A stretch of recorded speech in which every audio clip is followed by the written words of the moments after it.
नमस्ते जी सबको। आज का मंत्र यजुर्वेद द्वितीय अध्याय का 22वां मंत्र है और इसका विषय है हम अपने आप को अलंकृत कैसे करें, सुशोभित, सुसज्जित और प्रकाशित कैसे करें। इस मंत्र में आप जानेंगे कि कैसे हम अपने आप को चमका सकते हैं।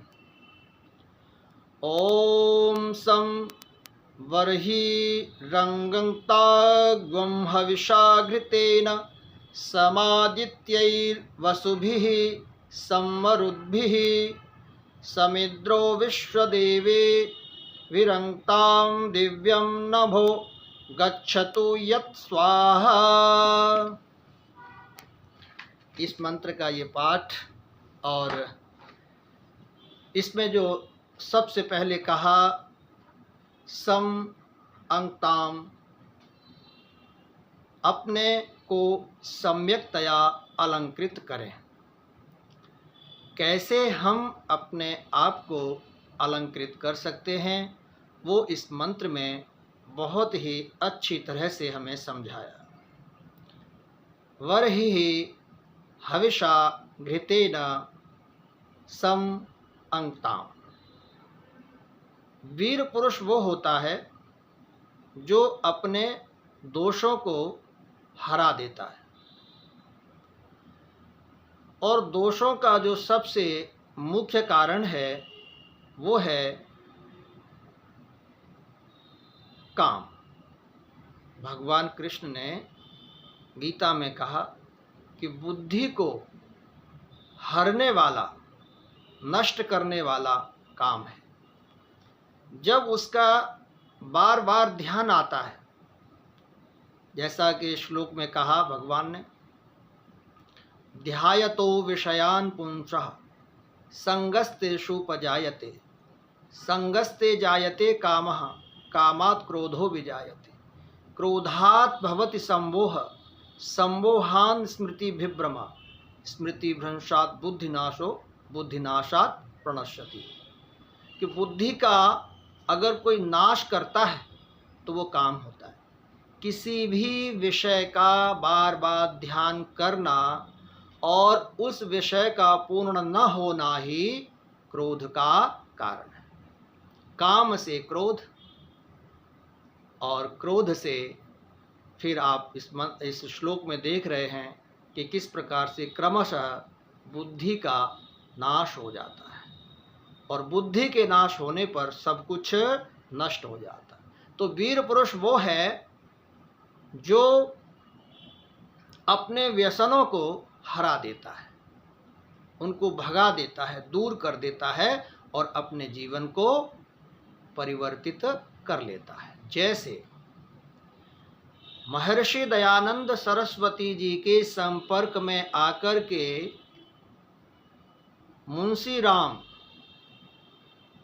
जो कि उनके संपर्क में आने से स्वामी श्रद्धानंद बन गए, और उंगली माल डाकू किस प्रकार से वो एक महापुरुष के संपर्क में आया तो उसका जीवन पूरा ही बदल गया और एक बहुत अच्छा वो व्यक्तित्व बन के समाज के अंदर प्रकट हुआ। तो इस प्रकार से इस मंत्र में कहा कि अगर हम अपने जीवन को अलंकृत करना चाहते हैं तो सबसे पहले हमें अपने आप को वीर पुरुष सिद्ध करना होगा। दोषों को हराने वाला वीर है और वो हमें सिद्ध करना होगा। व्यसनों को दूर करना होगा, जो जो व्यसन है उन व्यसनों को दूर करना होगा। और कहा कि जो हवि के द्वारा यानी यज्ञ के द्वारा आहुति दे करके जैसे वायु को शुद्ध किया जाता है, ऐसे ही दोषों को दूर करके श्रेष्ठ विचारों की आहुति अपने अंदर देने से हमारा जीवन शुद्ध हो जाता है और दान करते हुए हमारा मन भी सुशोभित हो जाता है, प्रसन्न हो जाता है। और जीवन में त्याग का अर्थ है कि उन सब जो बुराइयां हैं उनका त्याग करना हमारे जीवन को बदल देता है। तो यज्ञ और दान और त्याग और जो दुर्व्यसन हैं उनको हराना, ये वीर पुरुष का लक्षण है। और वीर पुरुष ही अलंकृत होता है। तो मलों के क्षरण व ज्ञान की दीप्ति से, जब मलों का क्षरण हो जाता है तो बुद्धि चमक जाती है। जैसे बर्तनों को चमकाने के लिए, वस्त्रों को चमकाने के लिए, शरीर को चमकाने के लिए हम तरह तरह के संसाधनों का प्रयोग करके चमकाते हैं, ऐसे ही बुद्धि को चमकाने के लिए ज्ञान की आवश्यकता है। आत्मा को चमकाने के लिए दोषों को दूर करने की आवश्यकता है। जब हमारे दोष दूर हो जाते हैं तो हम चमक जाते हैं, अलंकृत हो जाते हैं। अलंकृत का अर्थ है जैसे आप किसी व्यक्ति को देख रहे हैं जो दूर खड़ा है और उसके वस्त्र शुद्ध नहीं हैं, मैले हैं, गंदे हैं, तो आप उसके पास नहीं जाएंगे। मगर जब वह स्नान करके, शुद्ध वस्त्र पहन करके और स्वच्छ पवित्र होकर के जब वो आपके पास आएगा तो आपको मिलने में कोई परेशानी नहीं होगी। आप मिलेंगे, बातचीत भी करेंगे, बैठेंगे भी उसके साथ, क्योंकि वो सुशोभित हो गया है। ऐसे ही जब व्यक्ति कोई मूर्ख होता है,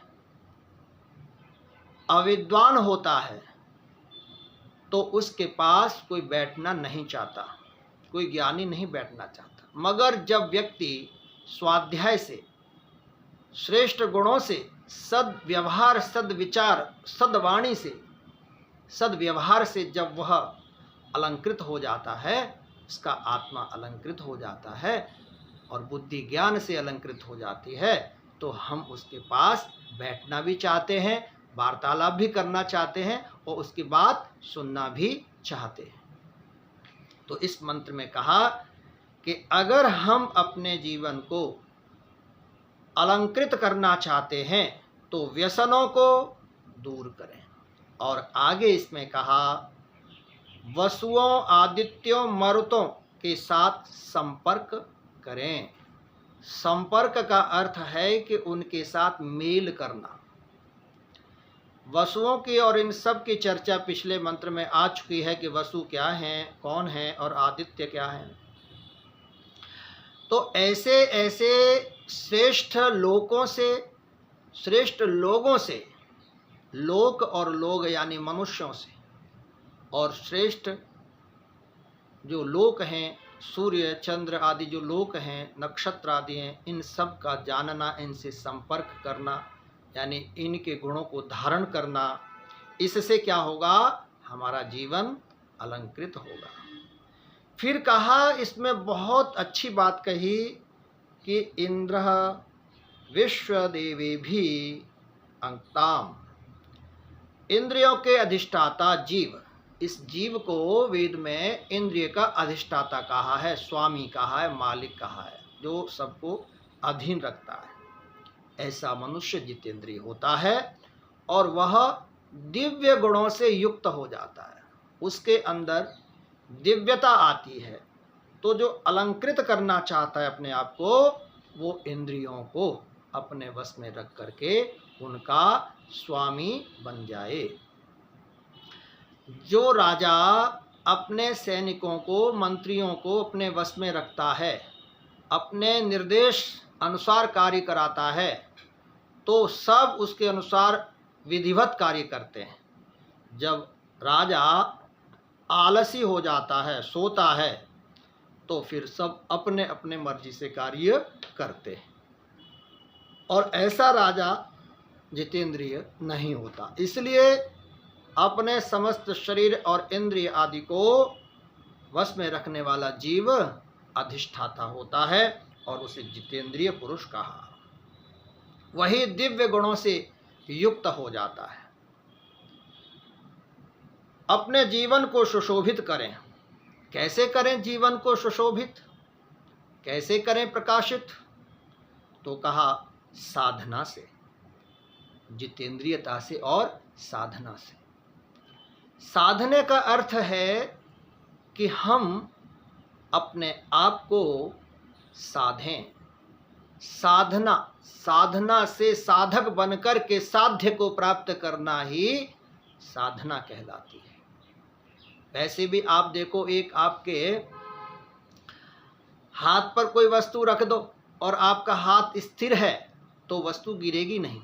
जैसे आपने देखा होगा मेलों में रस्सियों पर लोग चलते हैं, बच्चे चलते हैं, एक डंडा ले लेते हैं हाथ में बड़ा सा और फिर उसका सहारा, उसको बैलेंस करके अपने शरीर का बैलेंस कर लेते हैं और शरीर को साध लेते हैं। ऐसे योगी जो होता है, सिद्ध पुरुष, अच्छा पुरुष, सत्पुरुष होता है, वो ईश्वर की भक्ति से अपने आप को साध लेता है, साधना कर लेता है और वो गिरता नहीं है। कहाँ नहीं गिरता? अधोगति में। कोई उसको काम क्रोध आदि गिरा नहीं पाता है। वो बड़ी साधना के साथ आगे बढ़ता चला जाता है और जीवन को अलंकृत कर लेता है। दिव्य नमः गच्छतु। स्वर्गलोक के आधारभूत आकाश को प्राप्त हो। द्युलोक स्वर्ग का पृष्ठ है, अर्थात जो द्युलोक है, जहाँ पर सूर्य रहता है, जहाँ चंद्र रहता है, नक्षत्र तारे और बहुत सारे ऐसे ग्रह नक्षत्र रहते हैं, वो द्युलोक हैं, चमकने वाले लोक हैं। और कहा कि उनका जो संग करता है, उनको जो समझता है कि इनका उद्देश्य क्या है, इनके अंदर प्रभु ने क्या शक्ति प्रदान की है, उनको समझ करके और उनके अनुसार यदि आचरण करता है तो वह व्यक्ति ऐसा मानो जैसे स्वर्ग में रह रहा, स्वर्ग के समान वह अपने जीवन को आगे बढ़ाता है। यत् स्वाहा, यदि उसके जीवन में स्वार्थ त्याग हो, जब मनुष्य दिव्य गुणों से अलंकृत होता है तब देवों का निवास स्थान बनता है। जब मनुष्य जीवन से समस्त स्वार्थों का त्याग कर देता है और ईश्वर भक्ति में लग जाता है, तब मनुष्य दिव्य गुणों से अलंकृत हो जाता है। और दिव्य गुणों से अलंकृत होने के बाद ही मनुष्य का जो शरीर है वह दिव्य गुणों से युक्त होकर के वो शुद्ध पवित्र हो जाता है। तो इस मंत्र का ये भाव है। इन्हीं शब्दों के साथ वाणी को विराम देता हुआ आपसे प्रार्थना है कि चैनल को आप सब्सक्राइब कर दें और लाइक कमेंट अवश्य करें। धन्यवाद।